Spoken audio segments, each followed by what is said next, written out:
In 1991, when Honda NSX has made its debut, nobody expected a supercar, or even a normal car to come out of Japan to tackle the best the Europeans were offering.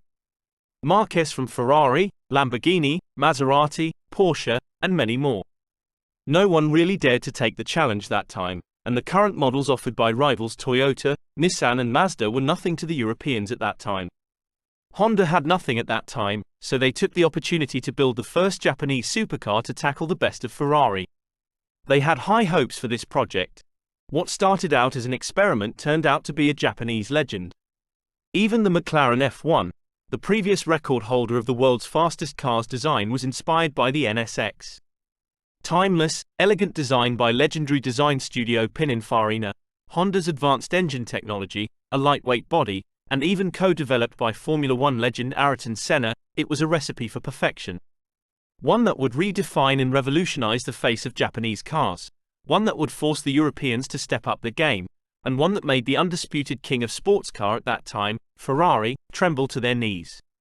In 1984, Honda decided to create a concept which could embody a future sports car. They assigned Pininfarina to design a sports car for them.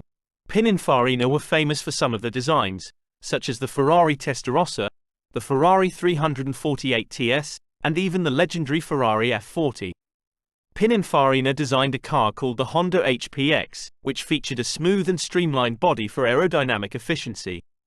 Honda decided to create a sports car that is completely different from the rest, one that could be fun, simple and even practical.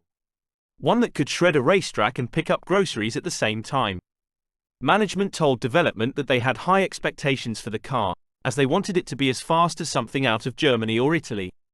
They decided a benchmark for their new car, the Ferrari 328, which changed into the Ferrari 348 as it was unveiled while the car was still under development.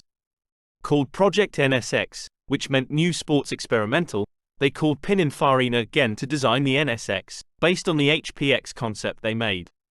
They decided to go with a V6 engine derived from the already present Honda Legend, as it was reliable enough. They used engines from the Honda Legend for test mules. Honda decided that it was not good enough and developed an entirely new engine, the 270 HP V6 engine that could be found in one today. Honda's motorsport division were also heavily involved in the project, including Formula One legend Ayrton Senna. Senna was considered Honda's main innovator in convincing the company to stiffen the NSX chassis further after initially testing the car at Honda's Suzuka GP circuit in Japan. He further helped refine the suspension tuning and handling, spending a whole day testing prototypes and reporting his findings to Honda engineers. Senna also tested the NSX at the Nürburgring and some other tracks. In 1989, Honda unveiled the production version of the Honda NSX at the Chicago Auto Show, and at the Tokyo Motor Show a few months later for its Japanese debut. The NSX was the first production car to feature an all-aluminium body.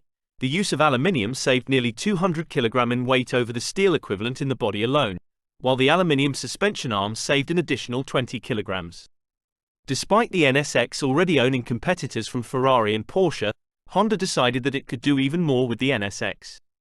So they decided to develop the NSX-R, a more performance-oriented variant of the NSX featuring a lighter body and a more powerful engine. Honda engineers started with a base NSX coupe and embarked on an aggressive program of weight reduction. The power leather seats were replaced with lightweight carbon Kevlar racing seats made by Recaro for Honda.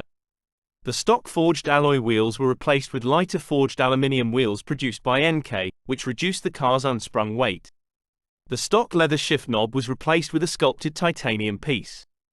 Overall, Honda managed to remove approximately 120 kg of weight, giving the NSX-R a final weight of 1,230 kg. The NSX started to show signs of aging, as its style was unchanged for over a decade, so Honda decided to give it a facelift. The original NSX body design received only minor modifications from Honda in the new millennium when in December 2001 the original pop-up headlamps were replaced with fixed xenon headlamps, along with slightly wider rear tires to complement a revised suspension. The engine was relatively unchanged, besides a few parts being swapped for a lighter overall weight.